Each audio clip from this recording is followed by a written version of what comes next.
നമസ്കാരം. ഞാൻ doctor CP Suresh, chief physician, CPR hospital, arrow. ഞാനും സംസാരിക്കാൻ പോകുന്ന വിഷയം നടുവേദന ആണ്. എന്താണ് നടുവേദന? എന്തെല്ലാം കാരണം കൊണ്ട് നടുവേദന ഉണ്ടാകാം എന്ന് നമുക്ക് നോക്കാം. നട്ടെല്ലിനും അനുബന്ധ പേശികൾക്കും ലിഗമെൻറ്റിനും ഉണ്ടാകുന്ന വേദനയാണ് നമ്മൾ നടുവേദന എന്ന് പൊതുവെ പറയാറ്. ഇതിന് പല കാരണങ്ങളുണ്ട്. മിക്കവാറും നടുവേദനയും ജോലിയുമായി ബന്ധപ്പെട്ടത് ആയിരിക്കും. നമുക്ക് ഏതെങ്കിലും ഒരു കാരണം കൊണ്ട് ജീവിതത്തിൽ എപ്പോഴെങ്കിലും ചെറുതോ വലുതായ നടുവേദന ഉണ്ടാകാത്തവർ വളരെ കുറവായിരിക്കും. നടുവിന് പിടുത്തം, വേദന, വശങ്ങളിലേക്ക് ചെരിയാൻ പ്രയാസം, നിവർന്നു നിൽക്കാൻ പ്രയാസം, നേരെ മലർന്നു കിടന്നാൽ, മുട്ടുമടക്കാതെ കാല് പൊക്കിയാൽ നടുവിന് പിടുത്തം, വേദന, ഇങ്ങനെ പല ലക്ഷണങ്ങളോടുകൂടി ആയിരിക്കും ഇത് തുടങ്ങുക. കുറേ സമയം ഇരുന്ന് ജോലി ചെയ്യുക, കുറേ സമയം നിന്ന് ജോലി ചെയ്യുക, കുനിഞ്ഞ് ജോലി ചെയ്യുക, യാത്രയുടെ ആവശ്യത്തിനായിട്ട് 2 വീലറിൽ കുറേ നേരം യാത്ര ചെയ്യുന്നവർ, ഇവർക്കൊക്കെ നടുവേദന ഉണ്ടാകാം. ഇങ്ങനെയുള്ള നടുവേദന നട്ടെല്ലിനും അതുമായി ബന്ധപ്പെട്ട പേശികൾക്കും ലിഗമെൻറ്റിനൊക്കെ സമ്മർദ്ദം ഏൽക്കുമ്പോഴാണ് ഇങ്ങനെയുള്ള നടുവേദന ഉണ്ടാകുന്നത്. ഡിസ്കിൻ്റെ തകരാറുകൾ അതൊരു കാരണമാണ്. ഡിസ്കിനുണ്ടാകുന്ന ബൾജ്, ചെറിയൊരു ബൾജ് ഉണ്ടായതുകൊണ്ട് നടുവേദന ഉണ്ടാകണമെന്നില്ല. ആ ബൾജ് കൂടി നട്ടെല്ലിൻ്റെ നാഡികളിൽ സമ്മർദ്ദം ഉണ്ടാക്കുമ്പോഴാണ് നടുവേദന ആയി മാറുന്നത്. അമിതവണ്ണം ഉള്ളവരിൽ ശരീരത്തിൻ്റെ ഭാരം കൂടുന്നതുകൊണ്ടും കുടൽ ഭാഗത്തെ കൊഴുപ്പിൻ്റെ അളവ് കൂടുന്നതുകൊണ്ടും നട്ടെല്ലിന് സമ്മർദ്ദം ഏൽക്കുന്നു. അങ്ങനെ നടുവേദന ഉണ്ടാകുന്നു. സ്ത്രീകളിലുണ്ടാകുന്ന നടുവേദന ആർത്ത സമയത്ത് നടുവേദന ഉണ്ടാകാം, ആർത്തവം തെറ്റിയിട്ട് നടുവേദന ഉണ്ടാകാം, ഗർഭസമയത്തുണ്ടാകാം, പ്രസവം, ആർത്തവിരാമം, ഈ സമയങ്ങളിൽ നടുവേദന ഉണ്ടാകാം. ഗർഭസമയത്ത് ശിശുവിൻ്റെ വളർച്ച ഉണ്ടാകുമ്പോൾ ആ വളർച്ച നട്ടെല്ലിനെ സമ്മർദ്ദമേൽപ്പിക്കും.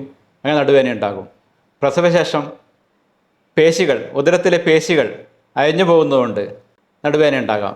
മുലയൂട്ടുന്ന അമ്മമാർക്ക് വേണ്ട പോഷണം കിട്ടിയില്ലെങ്കിൽ അതും അസ്ഥികൾക്ക് ബലക്ഷയം സംഭവിച്ച് നടുവേദനയ്ക്ക് കാരണമാകാം. ആർത്തവിരാമ സമയത്ത് ഹോർമോണിലുണ്ടാകുന്ന വ്യതിയാനങ്ങൾ കാൽസ്യത്തിൻ്റെ അളവ് കുറക്കും. അങ്ങനെ അസ്ഥിക്കും പേശിക്കും ബലം കുറഞ്ഞ് നടുവേദനയായി മാറാം.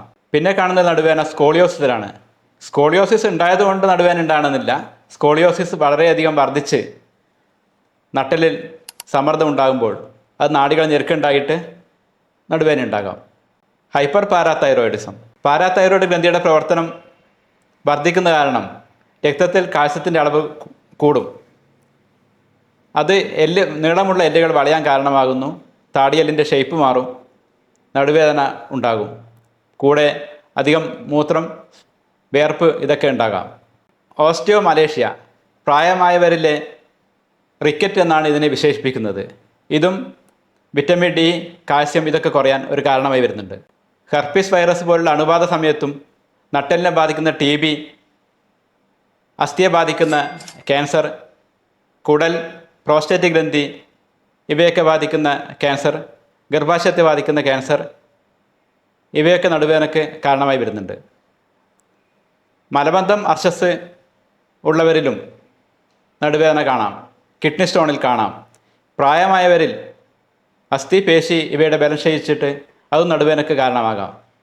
പുതിയതോ പഴയതോ ആയ വീഴ്ചകൾ, ചിലപ്പോൾ നമ്മൾ പഴയ വീഴ്ച കാര്യമാക്കില്ല, പക്ഷേ നല്ല വീഴ്ച പണ്ട് സംഭവിച്ചിട്ടുണ്ടെങ്കിൽ അതും നടുവേദനയ്ക്ക് കാരണമായിട്ട് വരാം. ആയുർവേദ ഗ്രന്ഥങ്ങളിൽ നടുവേദനയെക്കുറിച്ചും അത് കാലിലേക്ക് വരുന്ന വേദനകളെക്കുറിച്ചും ഒക്കെ വിശദമായി പ്രതിപാദിച്ചിട്ടുണ്ട്. അതിനൊക്കെ വളരെയധികം ചികിത്സാ രീതികൾ വിവരിച്ചിട്ടുണ്ട്. ഞാനിപ്പോൾ ഇവിടെ ചെറിയ ചികിത്സാ മാർഗങ്ങൾ പറഞ്ഞു തരാം. നമുക്ക് സാധാരണ വീട്ടിൽ ചെയ്യാൻ പറ്റുന്ന ചികിത്സകൾ. ആദ്യം നമ്മൾക്കെല്ലാം അറിയുന്നത് പോലെ തൈലം പുരട്ടിയിടുക. ആയുർവേദത്തിൽ വേദനാശമനങ്ങളായ തൈലങ്ങൾ, ഉദാഹരണത്തിന് സഹജരായ തൈലം, കൊട്ടൻ ചുക്കായ തൈലം, ബാദാശിനി തൈലം, ഇങ്ങനെയുള്ള തൈലങ്ങൾ പുറമെ പുരട്ടിയിട്ട് ഒരു 1/4 മണിക്കൂറോ അരമണിക്കൂറോ അല്ലെങ്കിൽ 1 മണിക്കൂറോ കഴിയുമ്പോൾ പുളിയില, മുരിങ്ങയില, പഴുത്ത പ്ലാവില തുടങ്ങിയ ഇലകൾ ഇട്ട് തിളപ്പിച്ച് അതിൽ തുണിമുക്കി പിഴിഞ്ഞ് അതുകൊണ്ട് ചുഴു പിടിച്ചാൽ വേദന കുറഞ്ഞു കിട്ടും. അടുത്തൊരു പ്രയോഗം കൂടി പറയാം. അതിന് ആയുർവേദത്തിൽ പിജു എന്നൊക്കെ പറയും. നമ്മൾ തുണിയെടുത്തിട്ട് മടക്കുകളാക്കിയിട്ട് അല്ലെങ്കിൽ പഞ്ഞി കട്ടിയിൽ വെച്ച് വേദനയുള്ള ഭാഗത്ത് വെച്ചതിന് ശേഷം ചൂടുള്ള എണ്ണ മുകളിൽ ഒഴിച്ചു കൊടുക്കുക. അത് തണുക്കുന്നതിനനുസരിച്ചിട്ട് വീണ്ടും കുറച്ച് കൂടുതൽ എണ്ണ ഒഴിച്ചു കൊടുക്കുക.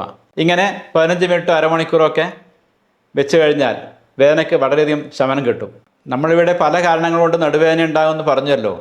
അപ്പോൾ ഓരോ കാരണങ്ങൾക്ക് അനുസരിച്ച് വേണം ചികിത്സ ചെയ്യാൻ. ഞാനീ പറഞ്ഞ തൈലപ്രയോഗം നമ്മുടെ രോഗത്തിൻ്റെ നടുവേദനയുടെ തുടക്കത്തിൽ ചെയ്യേണ്ട കാര്യങ്ങളാണ്. പല പല കാരണങ്ങൾ കൊണ്ട് നടുവേദന ഉണ്ടാകും. നമ്മൾ അതൊക്കെ വിശദമായിട്ട് പരിശോധിച്ച് കാരണം കണ്ടെത്തി അതിന് നല്ലൊരു ആയുർവേദ ചികിത്സകൻ്റെ ഉപദേശപ്രകാരം ചികിത്സ ചെയ്യുന്നതായിരിക്കും നല്ലത്. അതിനാണെങ്കിൽ സ്നേഹപാനം, സ്വേദം, വസ്തി, വിരേചനം ഇങ്ങനെയുള്ള ചികിത്സാ പ്രയോഗങ്ങൾ, പിന്നെ കിഴിയുടെ ഉപയോഗം, പിഴിച്ചൽ, ഞവരക്കിഴി ഇങ്ങനെയുള്ള ദൈർഘ്യമായ ചികിത്സകൾ പറഞ്ഞിട്ടുണ്ട്. അതാവശ്യമുണ്ടെങ്കിൽ അതൊക്കെ ചെയ്യുക. ഇതിലൂടെ നമുക്ക് നടുവേദന പൂർണ്ണമായിട്ട് സുഖപ്പെടുത്താൻ കഴിയും.